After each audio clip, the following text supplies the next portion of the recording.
Chum Puk Ti Sam Sabun Put Baida Sauti Vangkut Prak Mui Near Dam Sarate Rodo Jet Pot Vasati Pram No Knong Koda Kia Sala I pray Mahavan Praput Trung Ban Totul Dam Nang Tha Pravora Baida Prabat Satotane Trung Prachun Klang Kamien Ped Mo Namane Aj Rumngop Perupa Ong Ban Lai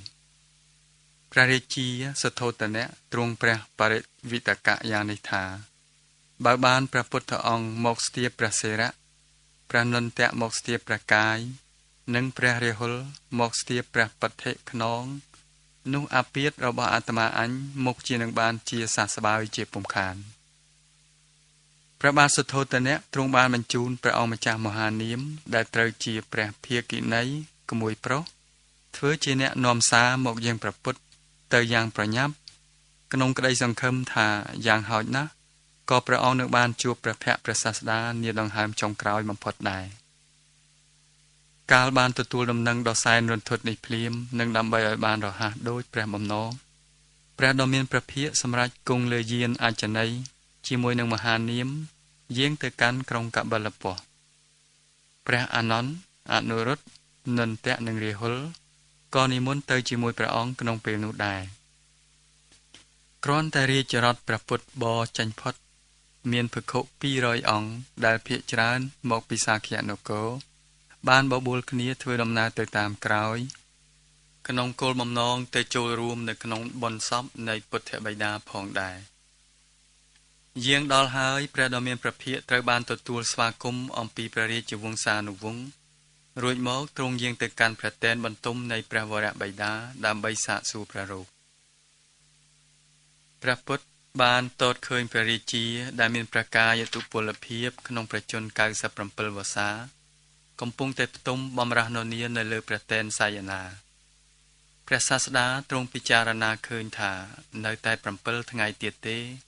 ព្រះវរបិតានឹងសោយព្រះទីវង្គតហើយព្រះសាស្តាទ្រង់សម្ដែងព្រះត្រៃលក្ខណ៍គឺអនិច្ចំទុក្ខំនិងអនត្តាថ្វាយព្រះរាជាស្ដាប់រហូតបានសម្រេចព្រះអរហត្តផលមុនទ្រង់សោយទីវង្គតព្រះសាស្តាទ្រង់យកព្រះហស្ថខាងស្ដាំចាប់ព្រះហស្ថព្រះវរបិតាយ៉ាងតឹងហើយទ្រង់ព្រះតម្រាស់ថាបបិទ្ធព្រះសម្មាទិទេពសូមព្រះអង្គដកដង្ហើមថ្នមថ្នមហើយវែងវែងសូមព្រះអង្គទ្រង់ញញឹមឡើងនៅក្នុងពេលនេះគ្មានអ្វីប្រសើរជាងដង្ហើមរបស់ព្រះអង្គទេព្រះនន្តៈព្រះអានន្ទរាហុលអនុរុទ្ធនិងតថាគតក៏រួមដកដង្ហើមជាមួយនឹងព្រះអង្គដែរព្រះបាទសទ្ធោទនៈទ្រង់សម្លឹងមើលព្រះភ័ក្ត្រព្រះភិក្ខុទាំងឡាយដោយទឹកព្រះភ័ក្ត្រញញឹមរួចហើយក៏ព្រះអង្គចាប់ផ្ដើមដកដង្ហើមវែងវែងបន្ទាប់មកព្រះរាជាទ្រង់ទតទៅកាន់ព្រះពុទ្ធហើយមានព្រះបន្ទូលថាបបិទ្ធព្រះដ៏មានព្រះភិក្ខខ្ញុំព្រះអង្គបានទតឃើញច្បាស់អំពីការមិនទៀងទាត់នៃជីវិតអនិច្ចំហើយខ្ញុំព្រះអង្គក៏បានដឹងថាបើបុគ្គលណាម្នាក់ចង់បានសុភមង្គល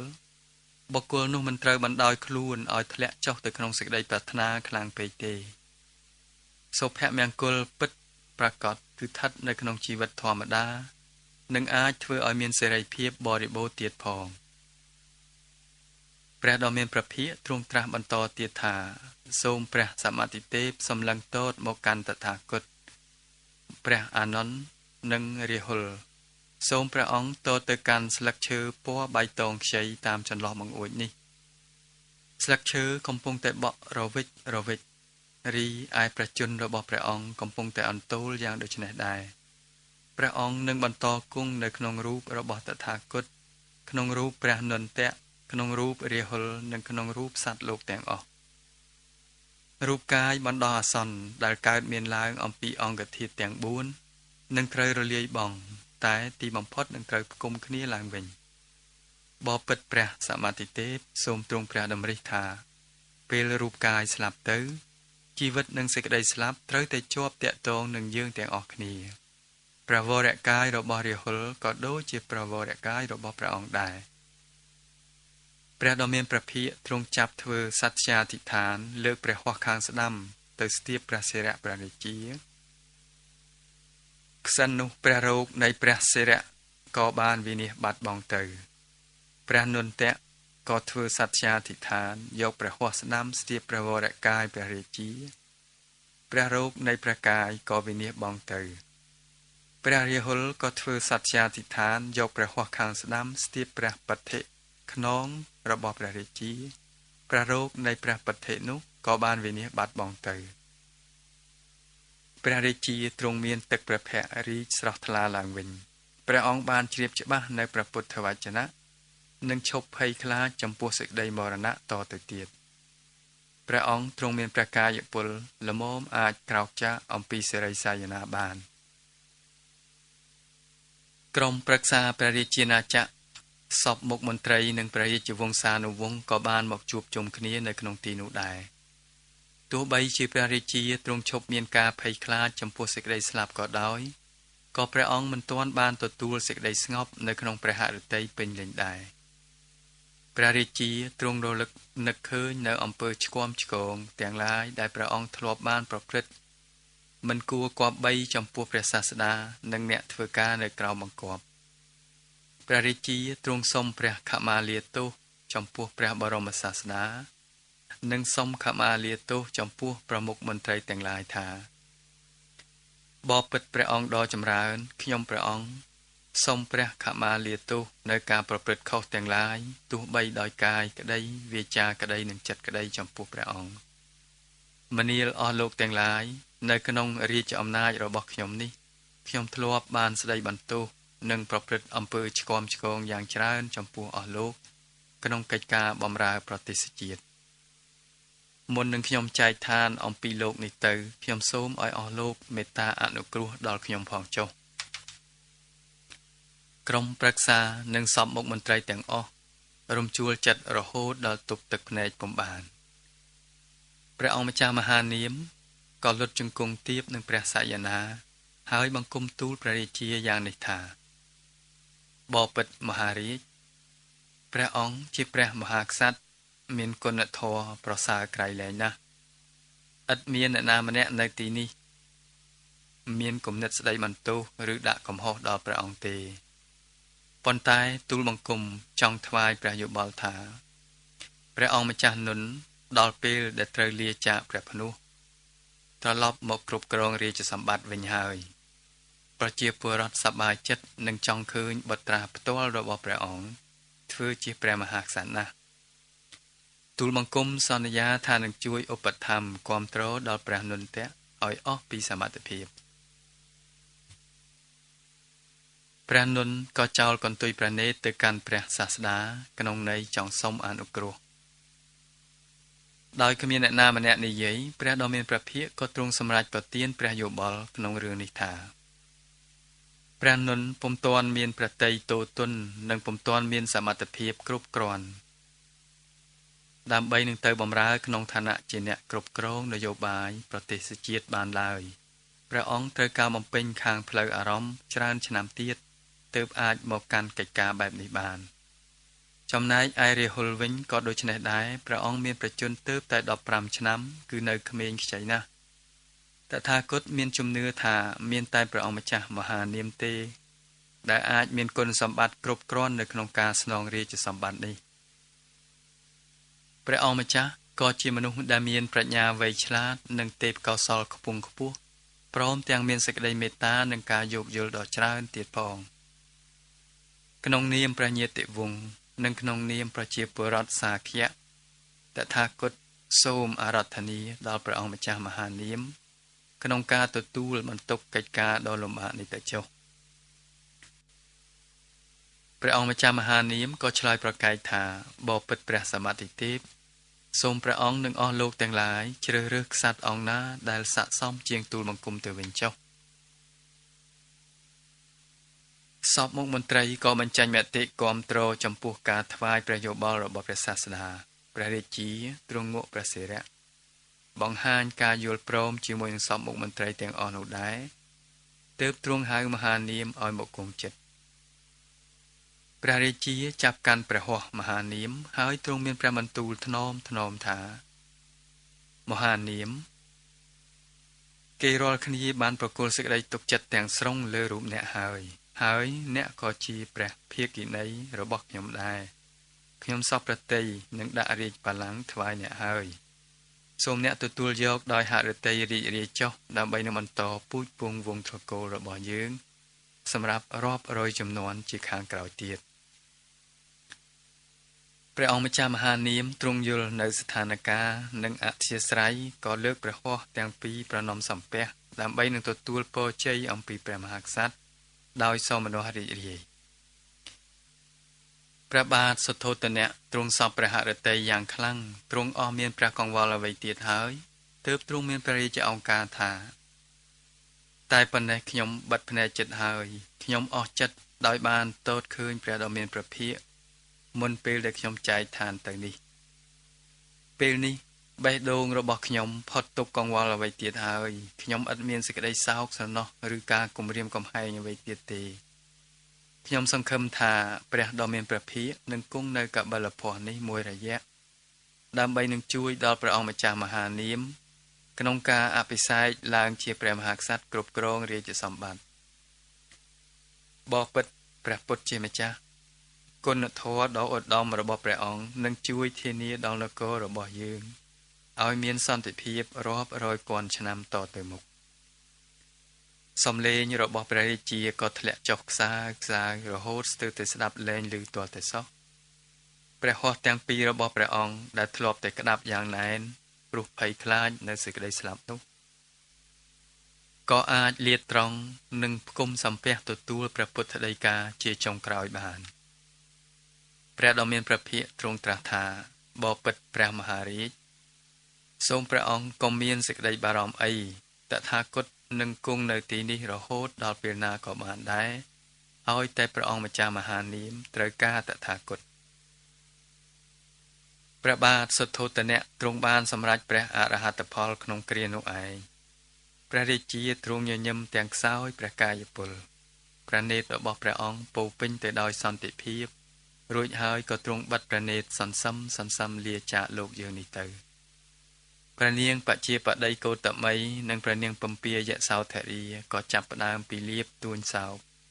ពួកញាតិក្រុមប្រឹក្សានិងមន្ត្រីគ្រប់តំណែងជាន់ថ្នាក់កើតមានសេចក្តីសោកស្ដាយនិងយំទួញគ្រប់គ្នាព្រះដ៏មានព្រះភិក្ខទ្រង់លើកព្រះហស្ថព្រះរាជាបត់ដាក់លើព្រះឱរាហើយទ្រង់ទុកពេលឲ្យព្រះញាតិវង្សានុវង្សនិងសពមុខមន្ត្រីបន្ទោបង់នៅសេចក្តីទុក្ខសោកបានអស់អំពីចិត្តពិធីបុណ្យបូជាព្រះរាជសពបានប្រារព្ធឡើងនៅក្នុងវេលា7ថ្ងៃខាងក្រោយព្រះពុទ្ធទ្រង់បង្គាប់ឲ្យព្រះមហាកាសបត្តថេររៀបចំជើងថ្ករដើម្បីនឹងថ្វាយព្រះភ្លើងព្រះវរបិតាមានពួកព្រាហ្មណ៍ប្រហែល1000រូបនិងព្រះភិក្ខុសង្ឃ500អង្គបានចូលរួមនៅក្នុងពិធីបុណ្យបូជាព្រះសពនេះបន្ថែមទៅលើការសូត្រធម៌របស់ពួកព្រាហ្មណ៍ទាំងឡាយនោះព្រះភិក្ខុសង្ឃទាំង500អង្គបានសូត្រនៅចតុរារិយសច្ចអនិច្ចលក្ខណៈសូត្រអគិសូត្របដិច្ចសមុបាទធម៌គឺធម៌បាំងសកលនិងព្រះត្រៃសរណគមព្រះភិក្ខុសង្ឃទាំងឡាយសូត្រធម៌តាមភាសាមគ្គធៈដែលជាភាសាអ្នកស្រុកនៅម្ដុំខាងកើតមាត់ទន្លេគង្គានិយាយព្រះបរមសាស្តាទ្រង់លើកព្រះសពស្រោចព្រះសុគន្ធវេរីហើយទ្រង់ថ្វាយព្រះភ្លើងដល់ព្រះសពដោយព្រះអង្គឯងបន្ទាប់ពីការថ្លែងព្រះវិយោគកថានិងថ្វាយគ្រឿងបូជាមានផ្កាកម្រងចម្រុះពណ៌ទឹកអប់មកព្រះពុទ្ធទ្រង់យាងប្រទក្សិណជុំវិញព្រះសពចំនួន3ជុំព្រះអង្គទ្រង់សម្ដែងធម៌ទូនមានចំពោះពួកញាតិនិងពុទ្ធបរិស័ទជាចុងក្រោយថាកើតចាស់ឈឺនិងស្លាប់តែងតែមានដល់មនុស្សគ្រប់រូបមិនថាអ្នកនោះជាប្រុសឬស្រីជាក្មេងឬចាស់ជាអ្នកមានឬអ្នកក្រជារាស្ត្រឬស្ដេចជាមនុស្សល្អឬអាក្រក់នោះឡើយយើងត្រូវពិចារណានៅការកើតចាស់ឈឺនិងស្លាប់ឲ្យបានគ្រប់ដង្ហើមចេញចូលនិងជារៀងរាល់ថ្ងៃបើយើងបានពិចារណាឃើញសពគ្រប់ហើយនោះយើងនឹងកើតមានសេចក្តីស្ងប់ចាកផុតការវិលវល់នៅក្នុងសេចក្តីប្រាថ្នាទាំងឡាយពុំខានបើសេចក្តីស្ងប់កាយស្ងប់ចិត្តកើតមានហើយនោះសេចក្តីសុខនិងសុភមង្គលក៏នឹងកើតមានដល់យើងជាពុំខានដែរ បុគ្គលដែលបានសម្រេចនៅពន្លឺត្រាស់ដឹងពិតជាមិនមានការភ័យញាប់ញ័រចំពោះការកើតចាស់ឈឺនិងស្លាប់នេះឡើយធម្មជាតិពិតនៃធម៌ទាំងអស់ឥតមានការកើតឬការស្លាប់ទេឥតមានអ្វីកើតឡើងថ្មីឬក៏ឥតមានអ្វីបាត់បង់ទៅវិញទេ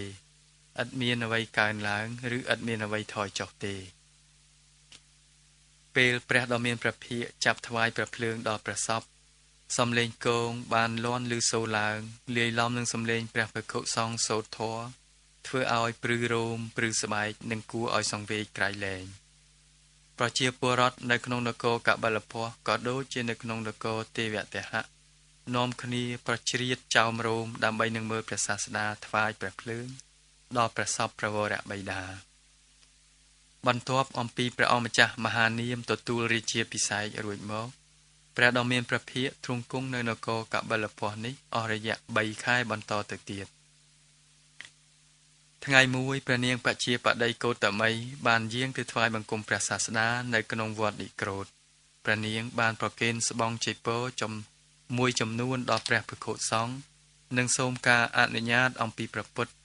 ដើម្បីចូលបួសជាភិក្ខុនីនៅក្នុងសំណាក់ព្រះអង្គព្រះនាងបង្គំទូលសួរព្រះពុទ្ធថាបបិទ្ធព្រះអង្គដ៏ចម្រើនបើព្រះអង្គអនុញ្ញាតឲ្យស្ត្រីចូលបួសបាននោះនឹងមានស្ត្រីច្រើនរូបនឹងចូលមកបួសមានក្សត្រនៅក្នុងសាខៈរាជយើងជាច្រើនបានចាកចោលផ្ទះសម្បែងមកធ្វើជាសាវករបស់ព្រះអង្គឥឡូវនេះភរិយានៃអ្នកទាំងនោះក៏មានបំណងមកបួសជាភិក្ខុនីនៅក្នុងសំណាក់របស់ព្រះអង្គដែរបបិទ្ធព្រះអង្គដ៏ចម្រើនខ្ញុំម្ចាស់សូមអង្វរមាតុក្រៀមស្ត្រីនឹងបានចេញចាកផ្ទះចូលទៅកាន់ភ្នោះនៅក្នុងធម៌វិន័យដែលព្រះដ៏មានព្រះភិក្ខទ្រង់បានជ្រាបច្បាស់ហើយនោះផងនេះជាសេចក្តីសម្រេចចិត្តផ្ទាល់នៃខ្ញុំម្ចាស់បន្ទាប់ពីព្រះមហាក្សត្រទ្រង់សោយព្រះទីមង្គតទៅព្រះពុទ្ធគង់ស្ងៀមអស់មួយរយៈពេលយ៉ាងយូរទើបទ្រង់ត្រាស់ថាមិនទាន់បានទេព្រះនាងបជាបតីកោតមីក៏អង្វរថាខ្ញុំព្រះអង្គក៏យល់ដែរថារឿងនេះមានការពិបាកដល់ព្រះអង្គបើព្រះអង្គទទួលស្ត្រីឲ្យចូលបួសនៅក្នុងគណៈព្រះអង្គនឹងជួបប្រទះនឹងការប្រឆាំងតវ៉ាអំពីសង្គមក្រហមប៉ុន្តែខ្ញុំព្រះអង្គនៅមានជំនឿថាព្រះអង្គពិតជាមិនញញើតចំពោះប្រតិកម្មបែបនេះឡើយព្រះពុទ្ធទ្រង់គង់នៅស្ងៀមដូចពីមុនម្ដងទៀតមុននឹងទ្រង់ត្រាស់ថាបបិទ្ធព្រះមាតុច្ឆាដ៏ចម្រើននៅក្រុងរាជក្រឹសឯនោះក៏មានស្ត្រីមួយចំនួនដែរដែលចង់បួសជាភិក្ខុនីប៉ុន្តែតថាគតយល់ថាមិនទាន់ដល់ពេលវេលានៅឡើយទេលក្ខខណ្ឌក៏ពុំទាន់មានគ្រប់គ្រាន់សម្រាប់ទទួលស្ត្រីឲ្យចូលបួសនៅក្នុងគណៈដែរព្រះនាងកោតមីអង្វរព្រះពុទ្ធអង្វរហើយអង្វរទៀតជាគម្រប់2ដងផងជាគម្រប់3ដងផងក៏ប៉ុន្តែចម្លើយនៅតែដដែលឥតបានការព្រះនាងបជាបតីកោតមីកើតទុក្ខតូចប្រតិទ្រង់ព្រះកនសែងរួចហើយក៏ក្រាបថ្វាយបង្គំលាព្រះសាស្តាជៀសចេញទៅពី3ថ្ងៃក្រោយមកព្រះដ៏មានព្រះភិក្ខនិងព្រះភិក្ខុសង្ឃមួយចំនួននិមន្តទៅកាន់កោដ្ឋដាគាសាលាក្នុងព្រៃមហាវ័នទៀបក្រុងវេសាលីបន្ទាប់អំពីព្រះពុទ្ធយាងបាត់ទៅព្រះនាងកោតមីក៏បបួលស្រីសាខៈមួយចំនួនដែលមានបំណងចង់បួសជាដូនជីដែរនិងមានស្ត្រីខ្លះមិនទាន់ទាំងបានរៀបការម្ដងសោះផងព្រះនាងយសោធរីមិនទាន់សម្រេចប្រតិយាងទៅបួសនៅពេលនេះទេព្រះនាងកោតមីពន្យល់ទៅកាន់ស្ត្រីទាំងអស់នោះថាយើងជាស្ត្រីក៏មានសិទ្ធិចូលបួសរៀនដូចគ្នានឹងបុរសដែរព្រះពុទ្ធបានទាំងទទួលឲ្យវណ្ណៈចន្ទឌាលីចូលបួសទៀតផងរឿងអ្វីដែលថាព្រះអង្គទទួលពួកយើងមិនបាននោះពួកយើងរាល់គ្នាក៏ជាមនុស្សដែរទេតើដូច្នេះព្រះដ៏មានព្រះភិក្ខមិនត្រូវបដិសេធដល់ពួកយើងទេព្រះនាងបជាបតីកោតមីបានធ្វើសំណូមពរដល់ស្ត្រីទាំងឡាយនោះឲ្យកោសក់ដោះគ្រឿងអលង្ការនិងសម្លៀកបំពាក់ល្អៗចេញហើយស្លៀកពាក់ពណ៌លឿងដូចជាស្បង់ជ័យពរជំនួសវិញស្ត្រីទាំងនោះបានបដិញ្ញាចិត្តនឹងគ្នាធ្វើដំណើរទៅរកព្រះដ៏មានព្រះភិក្ខនៅឯទីក្រុងវេសាលីដើម្បីសូមបួសជាភិក្ខុនីក្នុងគ្រានោះឲ្យទាល់តែបានចប់ជំពូកទី34